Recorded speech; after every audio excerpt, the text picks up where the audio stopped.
ओम जय शिवधाराय नमः। ओम जय शिवधाराय नमः। है मंत्र प्यारा प्यारा। ओम जय शिवधाराय नमः। जय जय शिवधारा, जय जय शिवधारा। इंसान कितना पढ़ा लिखा है, कितना उसके पास पैसा है, किस पद पर आसीन है, प्रतिष्ठा कितनी है, परिवार कितना उसका ऊंचा है, यह आवश्यक है, जरूरी है। लेकिन उससे जरूरी ज्यादा बात यह रहेगी वो सुलझा हुआ कितना है, संतुष्ट कितना है अपने आप से, अपने जीवन से, अपनी परिस्थितियों से, अपने परिवार से, अपने पद से, पढ़ाई से, पैसे से। यह बहुत जरूरी है। संतुष्ट भी हो और सुलझा हुआ हो। और जो खुद सुलझा हुआ है वो दूसरे की उलझन को भी मिटा सकता है। जैसे जो खुद हाथों से बंधा हुआ है वो दूसरे बंधे हुए को कैसे छुड़ा सकता है, वैसे जो खुद उलझा हुआ है वो दूसरों को कैसे सुलझा सकता है। और यही तो अंतर है। पढ़ा लिखा तो प्रोफेसर ज्यादा रहता है, भले उसको भी कहीं तो भी समाज में एक विशेष पद रहता है, रहना चाहिए। आजकल नहीं है, पहले था जो टीचर रहते थे, गुरुजी, उनको भी बोला जाता था। लेकिन संत भले अनपढ़ हो, लेकिन उसके पास भक्ति का धन है, संतोष का धन है, सत्य का धन है, आध्यात्मिकता का धन है। वो पूजा जाता है, उनके श्री चरण भी पूजे जाते हैं। वो सुलझे हुए हैं, वो उलझे हुए को मार्ग दिखाते हैं और कईयों के सहारे बने हुए हैं।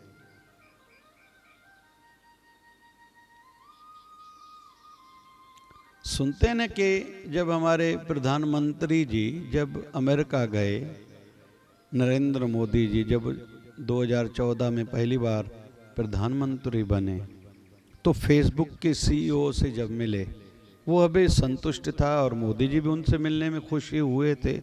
पूरे भारत को अच्छा लगा था। तो कहीं तो भी उन्होंने विषय निकाला था कि भारत में नीम करौली वाले बाबा जी रहते हैं, आप उस देश से हो। सुन के अच्छा लगा। दुनिया वालों को बहुत अच्छा लगता है कि भगवान बुद्ध के शरीर का अवतरण जन्म भारत में हुआ है और शरीर त्यागा भी यहीं भारत में ही है। भले जो जन्म स्थान अभी नेपाल के टुकड़े में आता है, लेकिन अखंड भारत की दृष्टि से भारत ही था। सुन के अच्छा लगता है। हमारे भगवान महावीर यहाँ हुए हैं। जितने भी जैन संप्रदाय को मानने वाले दुनिया भर में हैं, उनका आकर्षण भारत की ओर कहीं तो भी बढ़ता है। सुन के अच्छा लगता है। आध्यात्मिक हस्तियां हैं ये। भले संत कबीर को उस समय तकलीफें दी गई थी, लेकिन संत कबीर को मानने वाले कबीर पंथी का खिंचाव कहीं तो भी भारत में एक उनका आकर्षण है, एक आस्था है, श्रद्धा है, प्रेम है। फिर हमारी काशी नगरी की ओर उनका खिंचाव और ज्यादा है। सुन के अच्छा लगता है। अंतर क्या है? संतों की सोच ठीक दिशा में काम करती है। प्रोफेसर केवल पढ़ाने तक सीमित है, समझाने तक सीमित है। पता नहीं वो प्रोफेसर खुद भी धर्म की, सत्य की, अहिंसा के मार्ग पर कितना आगे खुद बढ़ रहा है। इसलिए वो केवल बोलता है। उनको तनख्वाह तो मिलती है, उनका वेतन तो मिलता है, लेकिन वो पूजे नहीं जाते, उनके फोटो कोई घर में रख के पूजा स्थल पर अगरबत्ती सामने नहीं जलाता, कोई दीप नहीं जलाता। उसके विपरीत कोई संत हो, फकड़ साधु हो, उनकी मूर्ति के सामने अगरबत्ती जलाई जाती है, धूप जलाया जाता है, कपूर जलाया जाता है, मन को प्रसन्नता प्राप्त की जाती है, अनुभूतियाँ होती हैं। मेरे गुरुदेव जो ये संत हैं जिनसे मैंने सब कुछ पाया है, मेरे भगवान तो यही हैं। क्यों? क्योंकि उनकी सोच ठीक है, वो सुलझे हुए हैं। और संसार को ऐसों की ही आवश्यकता है। हम लोग इतिहास में देखेंगे, कहीं तो भी कोई भी धर्म हो, पंथ हो, परंपरा हो, किसी एक व्यक्ति की अच्छी सोच के कारण, अच्छी पॉलिसीज के कारण, भले बिजनेस की दृष्टि से कोई कंपनी हो, बड़े हैं, उसके विपरीत दुनिया में जो भी कुछ खराब दिखाई दे रहा है, जो संसार को तकलीफ पहुंचा रहा है, किस भी दिशा में देखेंगे हम लोग, तो किसी एक व्यक्ति की गलत सोच के कारण जो सुलझा हुआ नहीं है, समझता नहीं है, जिनको समझकर जो ना समझ बने हुए हैं, एक व्यक्ति के कारण ऐसा हो रहा है। सदा से ही हम लोग थोड़ा 100-200 साल की चाइना की हिस्ट्री को देखेंगे, यही दिखाई देता है। वर्तमान में कोरिया को देखेंगे, कहीं तो भी चाइना को देखेंगे, कहीं तो भी रशिया को देखेंगे, कहीं तो भी अमेरिका को देखेंगे, कहीं तो भी यूक्रेन को देखेंगे, और भी कई देश हैं जहाँ झंझट चल रहे हैं। तो किसी न किसी एक व्यक्ति ने जो चिंगारी लगाई थी, आज ज्वाला का रूप है। सॉल्यूशन फिर से एक सुलझे व्यक्ति की वहाँ आवश्यकता है। और हमारे भगवान बुद्ध ने कभी कहा था कि संसार को बदलने के लिए एक व्यक्ति बहुत है, बहुत कुछ कर सकता है। तो कुल मिला के सुलझना बहुत जरूरी है। पैसा जरूरी है, पद भी, प्रतिष्ठा भी, परिवार भी, पैसा भी, पढ़ाई भी, यह सब जरूरी है, लेकिन सुलझना उससे अधिक जरूरी है। जो सुलझा हुआ व्यक्ति है, उसके पास भले पैसा कम हो, लेकिन खुश होगा खुद से, परिवार से, धर्म से, अपने समाज से, अपने राष्ट्र से। कई देशों में देखते हैं लोग अपने देश से संतुष्ट नहीं हैं। अफगानिस्तान की स्थिति देखें आज की, ना दुनिया वाले उनसे खुश है, ना कोई उनसे रिश्ता रखना चाहता है। बहुत सी कंपनियों की चीज लोग लेते ही खुद को एक अच्छा महसूस करते हैं। बहुत सी कंपनियों की चीज भूले से भी उनके सामने आगे डर लगने लगता है, पता नहीं क्या इससे हमें दुष्परिणाम भुगतना पड़ेगा। यह सब सोच का परिणाम है। और निवेदन करूं, एक भारत की कुछ आध्यात्मिक संस्थाएं ऐसी हैं जो आजकल संस्कृति पर काम कर रही हैं। आगे आके समाज को समझे न समझे, समाज कितना साथ दे रहा है या नहीं दे रहा है, फिर सहयोग पैसे का भी चाहिए। हम लोग विश्व स्तरीय देखेंगे, बहुत से लोग अपने धर्म के लिए, प्रचार के लिए, रक्षा के लिए बहुत पैसा निकालते हैं, लेकिन हमारे कहीं तो भी भारत में ये बात कम दिखाई देती है।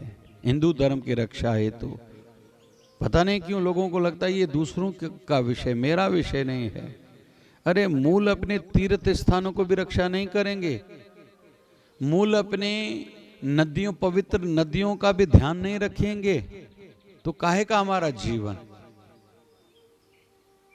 ना आज तक हम लोग माँ गंगा को, ना हम अपनी माँ यमुना को या बाकी पवित्र नदियों को सुरक्षित और पवित्र और शुद्ध रख पाए हैं।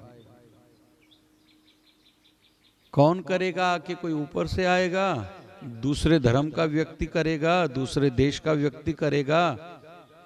बस इसको ही सुलझना कहा जा रहा है। हम लोग यही सीख रहे हैं, समझ रहे हैं। थोड़ा एजुकेशन की ओर देखते हैं। आजकल के बच्चों को कहाँ समझता है संस्कृति के संदर्भ में, कहाँ समझ में आ रहा है उनको अपने परिवार के लिए। पहले पिक्चर्स बनती थी परिवारों पर, पता नहीं आजकल इनको क्या हो गया है, या ड्रामा सीरियल जो चलते थे परिवार पर, आजकल पता नहीं क्या दिखाते, विस्फोट वाली बातें दिखाते हैं, घर कैसे टूटते हैं, कैसे एक व्यक्ति इतनी इतनी शादियां करता है, इतने इतने रिलेशन रखता है, पता नहीं क्या क्या देखने में आता है। इन दिनों में एक श्रद्धा मर्डर केस के बाद कितने केस होने लगे हैं। और लिविंग रिलेशन कोई हमारे भारत की संस्कृति नहीं है, बगैर शादी करके एक लड़का एक लड़की साथ में रहें, ऐसा होता है क्या? हम लोग भारतीय वैसे नहीं है, ये विदेशों की संस्कृति पता नहीं क्या है, और उनका वो जाने उनका बेस क्या होगा, लेकिन हमारा बेस ऐसा नहीं है। भगवान शिव जी के पास भी परीक्षा लेने कामदेव आए थे, भगवान राम जी के पास भी आए थे, भगवान कृष्ण के पास भी कामदेव परीक्षा लेने आए थे। शुरू से ये था, लेकिन उनका प्रभाव उन पर नहीं पड़ा था और उन्होंने अपने घुटने कामदेव ने टेके थे।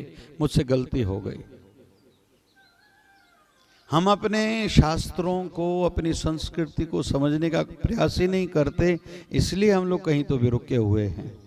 तो हमें भी समय, संपत्ति और समझ इस दिशा में लगानी चाहिए, अपनी धर्म की रक्षा के लिए, अपनी संस्कृति की रक्षा के लिए।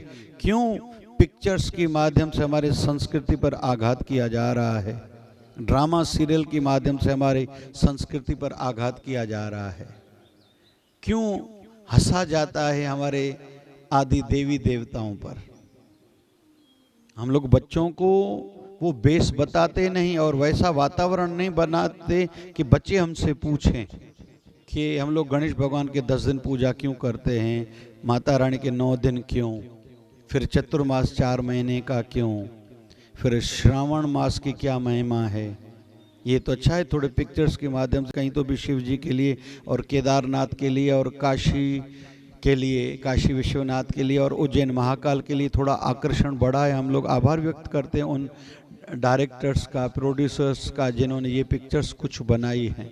आगे भी उनको ऐसा काम करना चाहिए जैसे साउथ वाले काम करते हैं, अपने धर्म पर पिक्चर्स के आधार पर।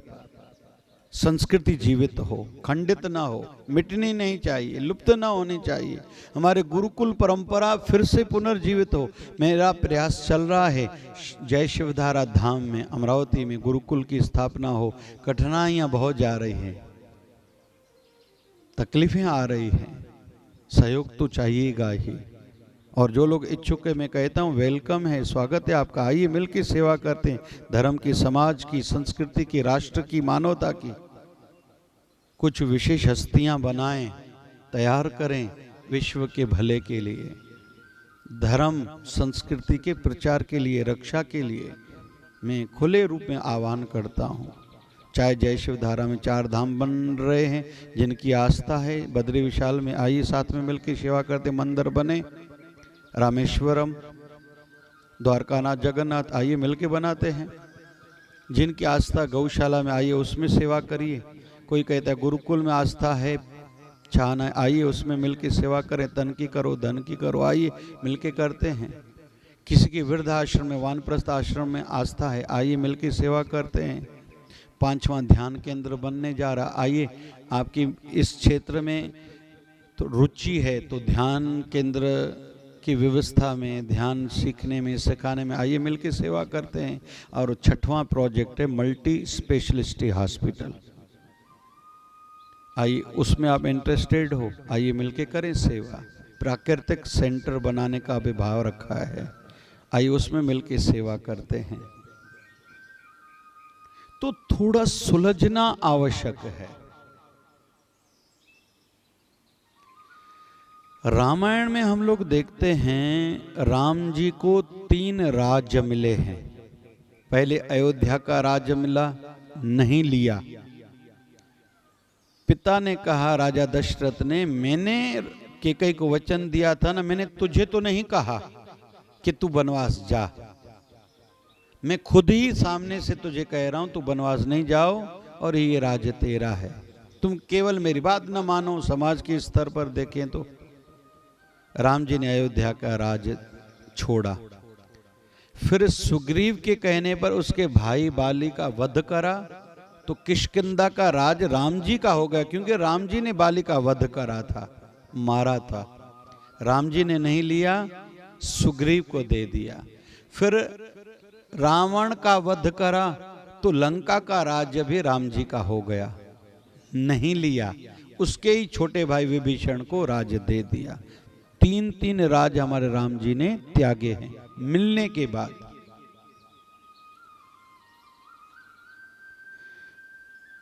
ये सुलझे हुए व्यक्ति के ही उदाहरण हैं। फिर आज हम लोग उनको आराध्य मानते हैं, इष्ट मानते हैं। वैसे राम जी भगवान विष्णु नारायण के अवतार हैं। अवतार जब लिया था तो चतुर्भुजधारी थे, 4 भुजाओं वाले थे, बड़ा शरीर था। मां ने निवेदन करा था कौशल्या ने कि हे प्रभु ये क्या लीला करी। बोले मैं आपका बेटा हूँ। बोले इतना बड़ा किसका बेटा होता है, कृपया छोटे हो जाइए। छोटे हो गए शरीर करके। बोले 4 भुजाओं वाला किसका बेटा होता है कि 4 बाजू हो, हाथ हो। किसी के लोग पागल कहेंगे, हंसेंगे मुझ पर। तो भगवान ने 2 हाथ बना लिए थे। बोले अभी मेरा बच्चा हुआ है, रोएगा तो किसी को कहूंगी ना मुझे बच्चा हुआ है। तो भगवान श्री राम ने रोने की लीला करी थी। तो राम जी शुरू से ही अवतार हैं, ये इसमें 2 मत नहीं है। लेकिन मानव स्तर पर करते करते खुद को आगे बढ़ाते जाए, विकसित होते गए और उस पद तक पहुंचे हैं, जीवन जिया है। वैसे इसलिए कहते हैं राम जी ने जो किया वो करो और कृष्ण ने जो कहा वो करो। तुम कृष्ण की बातों में ना उलझना, क्योंकि भगवान श्री कृष्ण ने 7 दिन 7 रातों तक एक उंगली पर गोवर्धन पर्वत को उठाया था, जो 84 कोस है। जितनी ठाकुर जी की रानियां थी 16,108, तो उतने महल थे। रात्रि को इतने शरीर धारण करके हर रानी के महल में जाते थे। को तो सामान्य इंसान ऐसा कर सकता है क्या? बाल्यकाल में जब वृंदावन में थे, रासलीला करी थी, जितनी गोपियां होती थी उतने ठाकुर जी रूप धारण करते थे। हर किसी को लगता था ठाकुर जी मेरे साथ रासलीला कर रहे हैं। कोई सामान्य व्यक्ति ऐसा कर सकता है क्या? छोटी आयु में कंस का वध करा, तो छोटी आयु में ऐसा कोई कर सकता है क्या? और ठाकुर जी के लिए विशेष विश्वकर्मा को आज्ञा मिली, सोने की द्वारकापुरी बनाई थी। तो कोई सामान्य स्तर पर ये बातें हो सकती है कि पता नहीं, लोग कुछ भी बोलते हैं कि कृष्ण ने रासलीला करी थी, गोपियां थी, हम भी आदि आदि आदि। ये पाप है, ऐसा सोचना, सुनना, समझना पाप लगेगा। तो कुल मिला के कृष्ण ने जो कहा वो करो, विशेष रूप में श्रीमद् भगवद गीता में, और राम जी ने जैसा जीवन जिया वो करो। तो क्योंकि वो मानव स्तर पर उन्होंने लीलाएं करी थी, पूरा जीवन जिया था। तो ये सुलझे हुए व्यक्ति का विषय चल रहा है। सोच सुलझी हुई होनी चाहिए। जो उल्टी सोच वाले होते हैं, ये कोई बात है? अपने धर्म को बढ़ावा देने के लिए दूसरे के धर्म से आप खिलवाड़ करोगे? अगर आपको पद मिल गया, सत्ता मिल गई, शक्ति मिल गई, तो ये कोई मानव स्थिरता की बात तो नहीं है। मुझे नहीं लगता उनके आराध्य, उनके भगवान उनको शाबाशी देंगे कि तूने ये किया। कुल मिला के सुलझना आवश्यक है, पढ़ाई आवश्यक है, पद आवश्यक है, प्रतिष्ठा आवश्यक है, पैसा आवश्यक है, लेकिन सुलझना उससे ज्यादा आवश्यक है। धीरे धीरे हम भी अपने आयु गुजरने के साथ खुद को सुलझाते जाएं। आजकल शुद्ध गौ के दूध के लिए भी लोग तरस रहे हैं। पता नहीं क्या क्या मिलावट हो रही है। हालांकि कहा जा रहा है भविष्य में जो वर्ल्ड वार होगी, विश्व युद्धें होंगी, एक तो धरती को लेकर, दूसरा पानी को लेकर, तीसरा अनाज को लेकर, चौथा दूध को लेकर। पानी का भी अभाव आएगा, धरती का भी अभाव आएगा, उस पर लड़ाइयाँ होंगी। ये मेरी धरती, ये तेरी धरती।